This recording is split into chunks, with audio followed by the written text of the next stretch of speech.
A shocking number of DTF producers don't realize that the majority of their print problems, the need to reprint, nozzle clogging, is caused by one controllable factor: their print environment. Today, we're specifically going to talk about the humidity levels, but your printer should be printing in an environment that is between 70 and 75 degrees Fahrenheit and 40 to 60% humidity. If it's too hot and or too dry, you can have banding issues, which are those stripes that show up in your prints that cause you to have to reprint or slow down your printer to get better results. You might also suffer from nozzle clogs from the air being too dry and just simply drying out the ink. Another surprising issue that comes from your air being too dry is static electricity. So if you have an excess amount of static in your room, the easiest way to reduce that is by using a humidifier. If your humidity is too high, it can cause the powder to clump up. It can cause weird curing issues with your film. So you want to make sure that your room is dialed in. In this video, I tested a whole bunch of different hygrometers. That's the official name. I like to call them humidifiers, but that's not the official name. Hygrometers. I tested a bunch of them because I get a lot of feedback from folks saying I have 3 different hygrometers and they say 3 different numbers. So we put them to the test. I also tested 2 different types of humidifiers. We have the ultrasonic kind here and then the evap cooler style. It's really big. I couldn't put it on my table. I'm also going to show you some different automation workflows you can set up with smart plugs and hygrometers and your humidifier so that whenever your room drops below a certain level, it turns on the humidifier, and when it gets up to a certain level, it turns it off. Let's start out by looking at the hygrometers. I tested 7 different hygrometers. One of the things that I was trying to test for was just simply which one was the most accurate. So the way that I did this with a baseline was I purchased this sensor, which is the most expensive one. I think it retails for about $80. And as this one was kind of rated to be the most accurate. So I was comparing everything else based off of the performance from this one. And what I found is these 3 that were not Wi-Fi attachable, meaning you couldn't like pull up an app to view them. And honestly, like this one is one of the most common ones that are sold with DTF printers. These were super slow to respond, meaning when a humidifier turned on, they would take a long time before they registered the humidity came up. These 3 here, all from the brand Govee, were actually quite accurate. This one right here was the most accurate, but any of these 3 were really, really close. At one point in my testing, these 3 were reading 50% humidity, and these 3 were reading in the 30s still, which is the level that we started at. Eventually, when the room was a consistent humidity for a long period of time, they all kind of read the same thing, but these just didn't respond as quickly. Now, one of the reasons you want a hygrometer that responds quickly is that your room is going to fluctuate in humidity quite dramatically and probably pretty rapidly. If you're in a really cold climate and you're running a heater, that's gonna dry out your room, so you're gonna need to run a humidifier to keep up with that. If you live in a hot climate like I do in Arizona, we run our air conditioner a lot of the time, and that is also a function that dries out the space. So it's really kind of a battle of sorts where you're trying to keep your temperature 70 to 75 degrees, and everything you do to keep it in that range causes the room to dry out, heater or air conditioner. So having a fast responding hygrometer is really, really important. All right, let's talk about humidifiers. There's lots of humidifiers on the market. The 2 that I tested, as I would say they're the most common I see in shops, is this evaporative cooler style of humidifier. Basically what it does is it pumps water down through this this cardboard kind of mesh, and then the fan pulls air through it, and just by the function of evaporation, basically lets moisture into the air. So that's kind of how this one works. This is an ultrasonic style of humidifier, and it works by literally spitting out smoke from the top. Well, not smoke, it's water vapor, but you can see an actual like mist coming from it. And this is the most common one I see out in shops. And I have a beef with it for 2 reasons. My biggest beef is that I feel like the humidity that it creates is very localized. So if I move this to the other side of my room, it would take a long time for that moisture to work its way over to my printer.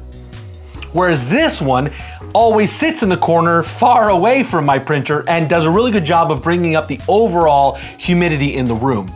People often ask, does it matter if it's the humidity right by my printer or in the general vicinity? It's kind of best that the whole room or area is at that humidity level. The other beef that I have with this is it seems to leave a film on everything. So you see how it's kind of cloudy? It leaves a film on the printer, and I see a lot of shops that have these nozzles that are misting out the water vapor are pointed directly at or directly into their printer. And so this film, this like residue, is being left not just on the printer itself, but on the electrical components that are in there, on the encoder strip. I just don't like this style of humidifier. The other thing I noticed is there was kind of like a cloud in the room when I was using this humidifier. Now, this humidifier did use less water than this one. This one ran for hours without using up very much of the water. This one does go through a decent amount of water. But this one increased the room humidity very, very quickly. Overall, this is my pick. It was my pick before this test, just because of my gut feeling on stuff, but after this test, this is 100% my pick. Hi, Future Jeremy here. So, a funny story, actually, between when I recorded this and now when I'm editing it, Florida had a really bad cold snap, like super chilly, and everybody's running their heaters, and all of a sudden shops started having trouble with keeping their humidity up. Well, there was a shop that was using the ultrasonic kind and just could not get his humidity up.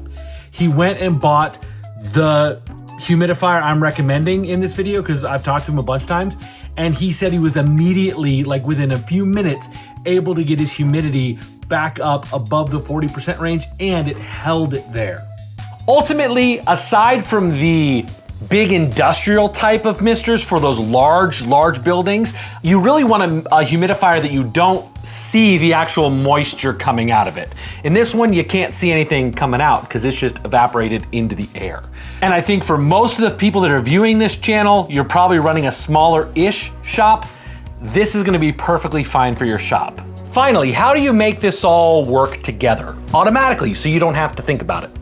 Well, first of all, I would get a humidifier that has like a water line to it so you can directly hook this up to water so it keeps refilling it. You don't want to have to remember to keep pouring fresh water into your humidifier. And the beauty of this is you can put some kind of like large mineral filter on it so it doesn't build up too much mineral deposits on the pad.